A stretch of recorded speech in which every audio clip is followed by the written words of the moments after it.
Olá, tudo bem? 25 milhões de pessoas ou mais no mundo, cerca de 6 milhões de pessoas no Brasil. Essa doença, ela é causadora de 3 milhões de internações entre os anos 2008 e 2019, segundo dados do Ministério da Saúde. Essas 3 milhões de internações hospitalares são, na maioria dos casos, de pessoas idosas, ou seja, essa doença é causadora do maior número de internações de pessoas idosas no Brasil. Ela é uma doença bastante mortal. Tem uma taxa de mortalidade muito alta, em que em torno de 50% das pessoas que têm o diagnóstico morrem nos primeiros 5 anos a partir do momento do diagnóstico feito. É uma doença que prevalece principalmente em homens e em pessoas idosas, mas também em mulheres e também ocorre em todas as idades. É uma doença prevalente no mundo todo e causa grandes estragos no orçamento público vinculados à saúde dos países. Essa doença é considerada um grave problema de saúde pública. Eu falo da insuficiência cardíaca.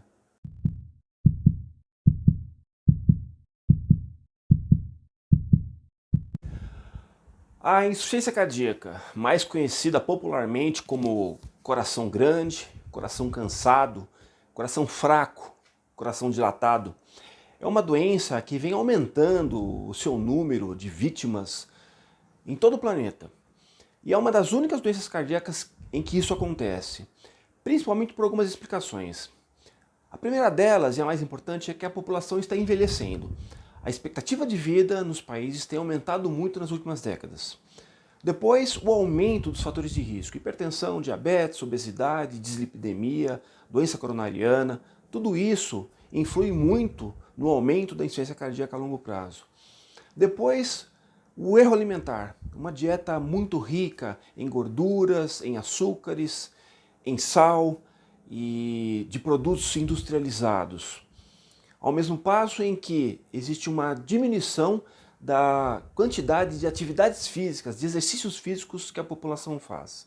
Há uma melhora da sobrevida das pessoas com infarto agudo do miocárdio e também há um melhor atendimento das pessoas que se põem na situação de morte súbita, como, por exemplo, a distribuição dos desfibriladores que se coloca em lugares públicos, que choca o paciente quando o paciente tem uma arritmia grave.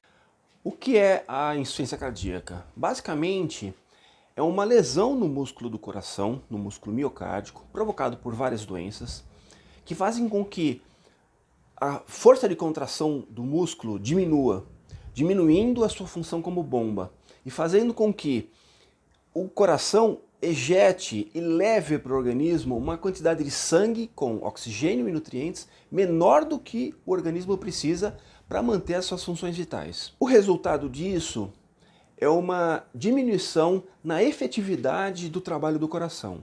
O coração trabalha mais fraco, o coração trabalha menos. Quando o coração começa a falhar como bomba, no início da insuficiência cardíaca, existe uma coisa que a gente chama de resposta adaptativa. Quer dizer, um mecanismo de compensação, em que o corpo tenta compensar a falha de funcionamento do coração. Basicamente, existe uma resposta chamada resposta neurohormonal, que aumenta algumas substâncias que fazem o aumento da frequência cardíaca, a retenção de líquido, a vasoconstrição periférica. Com o passar do tempo, essa resposta adaptativa vai tendo efeito deletério, quer dizer, vai prejudicando o organismo e prejudicando principalmente o coração, que entra numa fase e numa situação de remodelamento cardíaco. Ele modifica a forma, ele modifica o tamanho e ele modifica a sua função. Isso, com o passar do tempo, é prejudicial. Quais as causas ou fatores de risco? A idade, em que a pessoa, quando vai ficando mais velha, vai tendo mais chance de ter a insuficiência cardíaca. O sexo, que é mais prevalente, que tem mais em homens do que em mulheres, e o prognóstico dos homens é pior.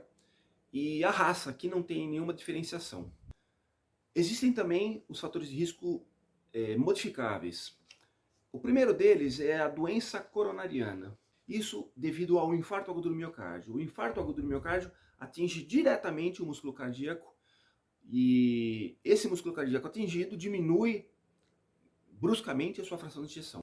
O segundo fator de risco modificável é a hipertensão arterial. A hipertensão, ela também é um fator muito importante que provoca a maior quantidade de casos de insuficiência cardíaca com fração de ejeção preservada. Isso por quê? Com uma pressão arterial maior, o coração tem uma maior dificuldade de trabalhar como bomba e maior dificuldade de ejetar o sangue, por isso ele fica mais musculoso. Existem as doenças valvulares, com as suas estenoses e insuficiências, que provocam alteração do funcionamento do coração. A obesidade, que faz com que o coração trabalhe numa sobrecarga de peso, e isso dificulta muito e prejudica muito o seu funcionamento. O diabetes mellitus, que basicamente é uma doença que provoca um processo inflamatório crônico, e ele aumenta muito a mortalidade na insuficiência cardíaca. Assim como o outro item, que é a doença renal, que também afeta diretamente a mortalidade, aumentando muito a mortalidade, e ela principalmente controla a quantidade de líquidos que existe no organismo. Se ela começa a funcionar mal, essa quantidade de líquidos é mal controlada e isso dificulta bastante o tratamento da insuficiência cardíaca. Existem doenças como o hipertiroidismo, existe a doença de Chagas, que provoca uma alteração do miócito, realmente da célula do miocárdio, da célula do músculo cardíaco, por infestação do Trypanosoma cruzi. Existem as cardiopatias congênitas, substâncias tóxicas como o álcool, como o tabaco e como as medicações quimioterápicas em tratamento de câncer também são muito cardiotóxicas. São substâncias que atacam diretamente o músculo miocárdico. Existem as doenças infiltrativas como a amiloidose, a sarcoidose, a hemocromatose, as miocardites, que são provocadas por vírus. A Covid-19 pode provocar miocardite, que basicamente é uma inflamação do músculo cardíaco.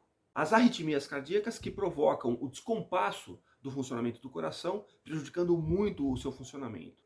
E as doenças pulmonares obstrutivas crônicas. Lembrando que existem algumas doenças e algumas situações que provocam uma piora do prognóstico, como por exemplo o aumento de hospitalizações por causa da insuficiência cardíaca, uma frequência cardíaca muito alta durante muito tempo, presença de anemia e o aumento de um biomarcador que se chama BNP.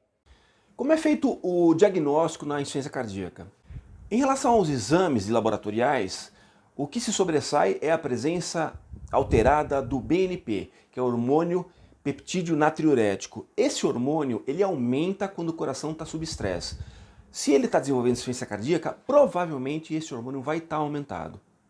O eletrocardiograma pode dar muitas informações importantes acerca da provável doença. Um exame bastante simples que é feito em qualquer pronto-socorro do Brasil. Um outro exame bastante simples é o raio-x de tórax, em que o coração vai estar aumentado e provavelmente a circulação pulmonar vai estar mais evidente. Mas o exame mais importante é o exame do ecocardiograma.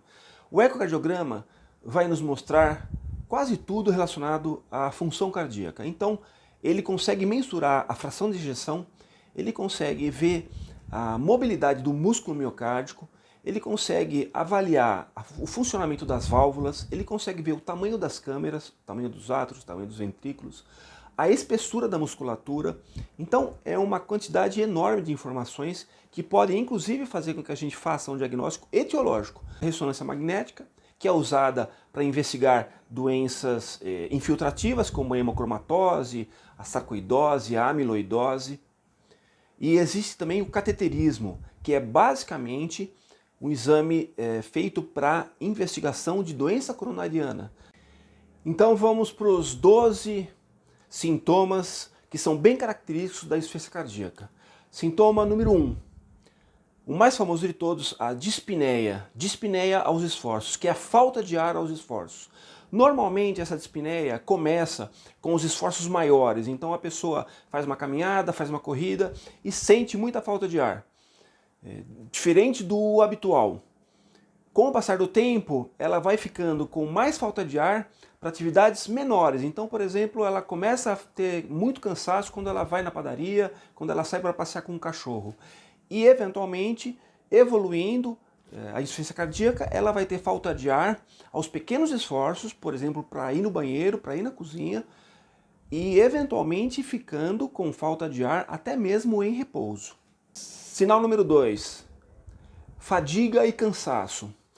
A fadiga e o cansaço, geralmente, elas vão aumentando com o passar do tempo e isso está vinculado também à diminuição do débito cardíaco. Diminui o fluxo de sangue para os órgãos e sistemas, então o cérebro fica mal perfundido, então a pessoa fica obnubilada, fica esquecida, fica meio prostrada.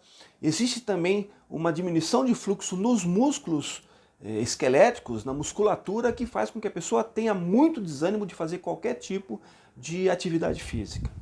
Terceiro sintoma, frequência cardíaca alta ou palpitação. Isso geralmente está vinculado à própria resposta do organismo.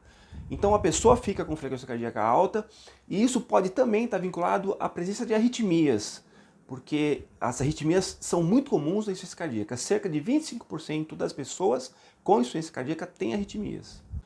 Quarto sintoma, a oligúria.